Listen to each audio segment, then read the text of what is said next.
Well, gentlemen, let's go ahead and move on to these mid and post credit scenes. I know y'all are really excited to talk about this first one with Venom. Oh, what? Y'all got any comments for this? What the first to mid credit scene? No. Okay, we can move on. I'm trolling y'all, but they brought the same level of stupidity from the Venom series into here, and I'm sick of it. I'm really, really sick of it. Like, I'm sorry. I'm just not impressed with Tom Hardy. I don't think he's like the best thing. You know, like only Tom Hardy can be Venom. Man, just stop it. Venom, the CGI is way better than Tom Hardy. Period. You know, but like I'm just over the whole, you know, odd couple thing. Like, give me the psycho that's talking to this alien as if they're one. I'm fine with that. Go back to that, you know, but regardless of that, whatever, I understand some people enjoy it. I don't want to take that away from other people. It just don't work for me. But the one thing that I cannot stand, and this is once again, John Watts effing up. You cannot sit here and establish the rules and betray them right after. You cannot sit here and say this spell is going to bring everybody that knows who Spider-Man is into our reality. And then once y'all undo everything, it's going to bring everyone back. We saw Eddie Brock. He went back to his Sony Marvel universe. He's out the MCU. He's not in there, right? Wasn't in there alone. It does not make sense to leave a portion of the symbiote behind. That is a stupid plot device, and it contradicts literally what the spell does. Why? Because the symbiote is sentient. It's not like it's a part of their clothing. Every ounce cell of the symbiote is a sentient being. So unless they find some weird way to be like, no, that little drop, it doesn't know who Spider-Man is, I guess. But at the same time, that entire being, that symbiote, did not belong there. It came from another universe, and the whole point of the spell was to take anything from other universes back to where they came from. So why again would it split off and that's okay? Like, it doesn't make sense. You literally just did this just so that, you know, eventually Spider-Man can have the suit and stuff. And don't get me wrong, you can still do it, but Jesus, you contradicted yourself. Like, this is just bad writing. I'll play devil's advocate. I'm not the most well versed in Venom universe. I do not like those films at all. But I think, if I'm not mistaken, in Let There Be Carnage, I think it was in the post-credit scene, Venom, the symbiote, said, "I've been to other planets," and he said, and so I don't know if he originates from the MCU, and maybe he made his way into Tom Hardy's universe. So maybe he was originated in that MCU universe and hopped his way over to Tom Hardy. So maybe that's why he didn't go back into it. You can't do that. He's already there. You can't do that because 99% of him went back with Eddie. You can't have him go both ways. So either he was in the MCU and Eddie Brock would have been gone and Venom stayed.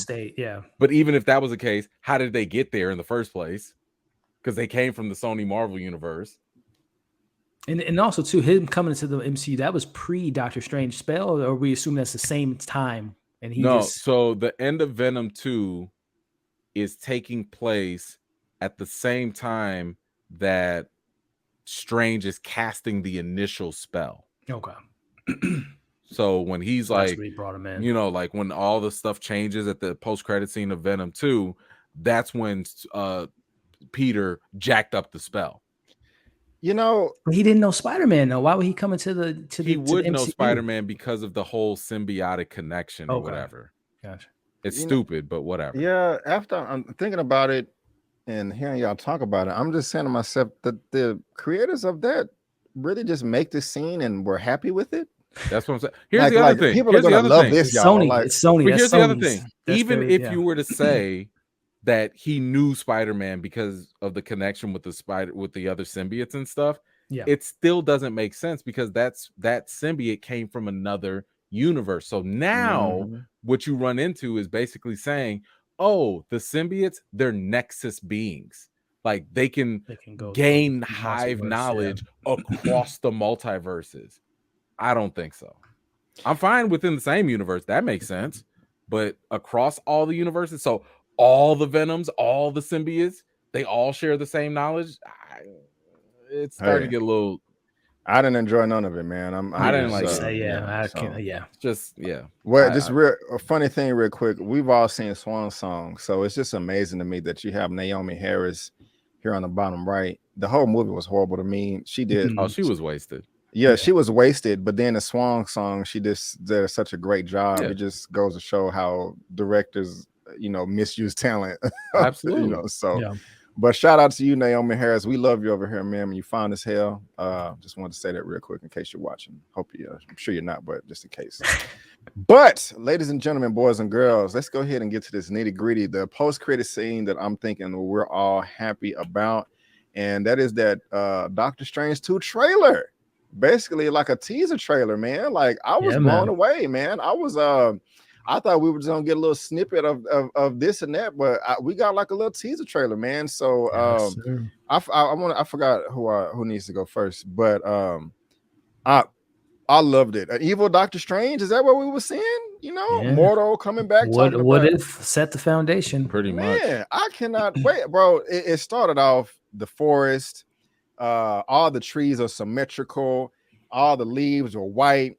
Doctor Strange going up. They still don't make sense why Doctor Strange didn't show up in WandaVision, but hopefully they'll explain that. She's up here like, I'm sorry, I was out of control. I'm not here for that. I'm not here for Westview. I need your help. And then it cuts to the music and showing her in her outfit, and she conjuring up. I was like, oh, I'm fucking up. Excuse me, messing up the mic. But oh my God, y'all, like I was giddy. I was sitting there like, what's about to happen? Like, it was nice, man. It was nice. I cannot wait. Mordo is coming back. This is him as a white, of course, but in the MCU, he's a black. Hey, he looked dope with them braids too. He got braids. He looked dope with them locks, boy. Elliot, man, how are you feeling about this post-credit scene? Break it down. Man. Let us know how you feeling. I think this is the first trailer we got for a post-credit scene since Captain America, if I'm not mistaken, because they had the Avengers teaser at the end of that film. So it's been a while.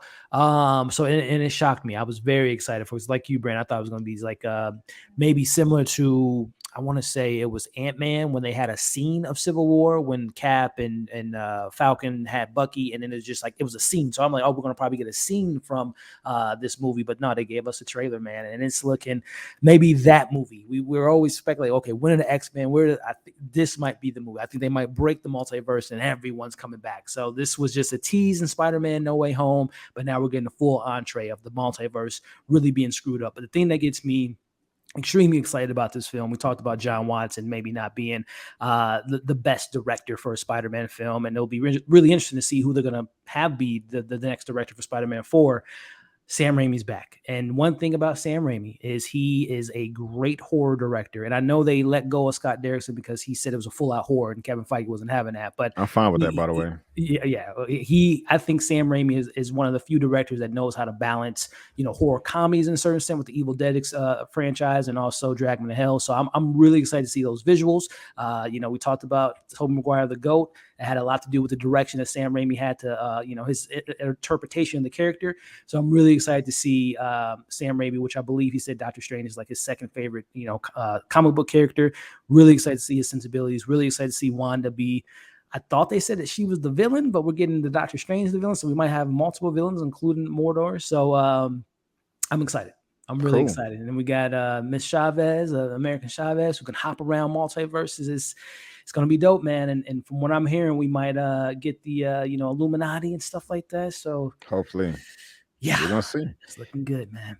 Eman, let us have it, man. Let us have it. How you feeling? Look, it's fine. I mean, let me just say, I was really hoping for the Scott Derrickson more. I would prefer a horror because I don't believe in the whole concept of horror and comedy coming together. No, it's not. It's a comedy. Comedies literally diffuse horror. They diffuse everything. I mean, if you're having a drama and a serious moment, comedy diffuses that. Same thing if you're scared because something is, horrific. Comedy diffuses that. It's a comedy, not a horror. And it's perfect for Marvel. Don't get me wrong. It's perfect. Like, it makes sense why you would go with Raimi rather than Derrickson at that point, because Marvel's got to have their fun, and everything. So, I mean, literally, God forbid a Marvel movie be serious, but this actually kind of goes back to Brandon's earlier point, where I'm concerned with this movie, because just like how you said in the Spider-Verse, you didn't want to have the baby version and then get that bigger stuff, later on. That feels like this, because What If already ventured in this multiversal Doctor Strange that's evil, type of thing. We got that storyline already. So now I'm curious and a little cautious into how much of a similarity are you going to go into with this, because we also saw what was the monster, Zekathon or Shumagorath. We saw the monster there. That monster was already teased in What If multiple times. I'm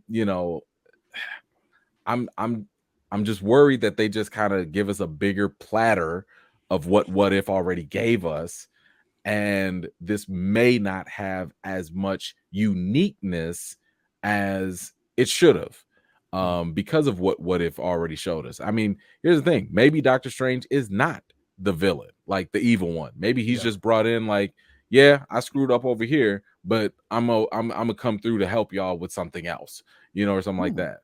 Quick question: to hear you say do you think that's the What If Doctor Strange oh, for sure, to kind of to redeem himself? I do think so. I do. I mean, you saw the images of Christine. There was like a marriage scene or something like that. Yeah. I think that was the evil Doctor Strange's flashbacks of like, this is what made me become this way, which we saw in What If. And I think it'll just be one of those things where like he's on this quest to kind of redeem himself. Like, I screwed up my reality, my universe. Fix another one. So, I kind of, the Watcher, kind of comes out and tells me to help out elsewhere. I would not be surprised if Jeffrey Wright makes an appearance as well as the Watcher. We already saw them doing stuff on the animated stuff, and all that's canon too, by the way. Yes. Don't be surprised if Haley Atwell comes, which that's the rumor as well. Peggy Carter. Illuminati on deck. Like, that's happening. Hey, we getting Killmonger. Is he gonna make an appearance in this? I wouldn't be surprised. I personally am fine without it. I'm cool without him, but I wouldn't be surprised. I mean, literally everything's on the table. But I would hope with this movie, because of the potential that it has, they do whatever they can to keep things under wraps. Because I feel like, kind of like with Spider-Man No Way Home, a huge strength is going to be in the cameos. And I think Sony leaked a lot of their stuff. I think Sony, as you just mentioned, we haven't heard a lot of this movie at all, and I think that's because Marvel has lock and key. Sony is just like, go ahead and put this out. Right. I mean, Sony's all about distribution. They act like they don't trust themselves. Marvel's like, we know what we're doing. And throw Loki in there too. I think there was early reports that he might show up. They always had a really dope 3-way connection with Loki, Wanda, and Strange in the comics. So I could totally see something like that happening. And probably Kang, Conquer. I mean, throw it all in there. Whatever. Well, let's go back. You want to get nuts? Let's get nuts. Madness is in the title. Yeah. I'm very surprised to hear you say that. I thought you liked What If for the most part, but I did. I really do. I do like What If. I'm just saying, if we saw it in What If, what are you going to give us in Doctor Strange 2? Well, I'm just concerned, like, what else are you going to give us that we haven't seen or doesn't feel like a derivative of what If already gave us? I don't think What If has anything to do with the MCU as far as a tie-in. I think it's just kind of its own one-shot rough draft of what potentially can come. And they may try to link it up. I mean, they say that. I think they... I mean, it's a multiverse. It's connected, even though they're standalones, if that makes sense. Well, like if they in other words, it's a convenient way to say, like, that's their play box, but if we want to, we can still pull from it because technically it's all canon. Still under umbrella. Well, umbrella. I mean, you're valid in your feelings. All is subjective. I would have said I was worried about this film before seeing this trailer. But after seeing it, I'm more confident. But then again, it's a trailer. They're designed to be misleading. So, I hope they do. I'm fine with that. Mislead me. Yeah. You will not see me making no more theories off of trailers out here looking the fool because they playing us now. Bro, don't say. I know you're joking, but you don't look like a fool at all. Those are masterpieces. But since y'all brought up Loki and he may throw them in there as well, they need to do a better job of distinguishing what is a different like universe, multiverse, what a different dimension is, and what a different timeline is. Because if you think about it, Loki, I don't think none of that is a different multiverse. I think those are just different timelines within our universe. And to me, that would make much more sense. I just had this conversation with somebody after watching No Way Home, and it's hard because they interchange a lot of the language. And I don't like that because it is confusing. So just to kind of help people out, a dimension is a place. You can go to a like different Asgard. dimension. Sure. It's a place. Hell, whatever. Right. It's a place, right? You could have multiple versions of a place within different universes. So there can be hell number 1, hell number 2, hell number 3. Okay. So Asgard number 1, Asgard number 2, Asgard number 3. There could be multiple. So that's universes, right? Or dimensions. Or you can have you can have a dimension within a universe. Right. If you go to different universes, you can have that same dimension, but the alternate version. Right. Okay. Right. Then now you have timelines. So within that dimension, you can have different timelines within that dimension. You can have the one from 5 minutes ago to 100 years ago. Hold on, man. I'm sorry. You confusing me. You can have different timelines within a universe. You can have different timelines anywhere. Well, yeah. Anywhere. You can have different timelines within a universe. You can have different timelines within a different dimension. Right. Just like how Asgard has a past and a future. That's the timeline. So the problem where it gets confusing is that, especially in Endgame, they interchange timeline with realities. And when you also interchange realities with different universes, that's where it gets confusing. Because if I'm from, let's say, well, what do we have? The Netflix universe, right? We have the MCU and the Netflix universe. Those are technically two different realities. Right. They're also two different universes. Right. Or and like you see what I'm saying? And like that language is hard to decipher, and that's where it becomes problematic. And like the 9 realms, you got dimensions. Right. Those are dimensions. Realms and dimensions. Right. Yeah, realms and dimensions is the same thing. Yeah. So to me, I just interpret it as the Loki thing is those are different timelines. And so and where does Kang where is he gonna come in and fix this or disrupt this or have any issues with this? Because he's time and multiverse. So I think he's more I think he's both. There's a different Kang in each universe. Like in the multiverse, there's a different version of Kang, but Kang is to me like a time. He's present day, past, future. He goes back and forth in time as one person. Well, no, not and universe. Say Loki, the one he remains. He got all the Kangs. He does both. All the Kangs. He does both. This is more my theory. He kept them at bay. Right. He didn't ended the war. He never said how he ended it. Yeah. He just ended the war, which means, in my opinion, because we know the multiverse exists, and I want to argue also, and maybe I need to make a video about this. I was just about to say that. I was gonna say, Eman, just go and make a video, bro. I know. Because he made because he made the war stop. Yeah. I believe that all those other multiverses, they continue to exist. He didn't stop them. He didn't kill them or whatever. He was just like, you stay over there. Don't come over here no more. You stay in your Sony universe. You stay there. Netflix, you stay there. Don't nobody come in this MCU, because you remember the timeline was this big old circle around the Citadel. He's like, this is mine. If y'all come and try and conquer this, I'm gonna sick Elliot on you. And y'all gonna be out of here. And I think everybody was like, all right, well, we can't mess with that because Elliot is like the secret weapon. But now that He Who Remains is gone, out of all his multiple iterations, he was the only one that mastered Eliath. That he was the only one. So now that he's gone, no one knows how to control that. It's open season. Right on. But the multiverses, they've always existed.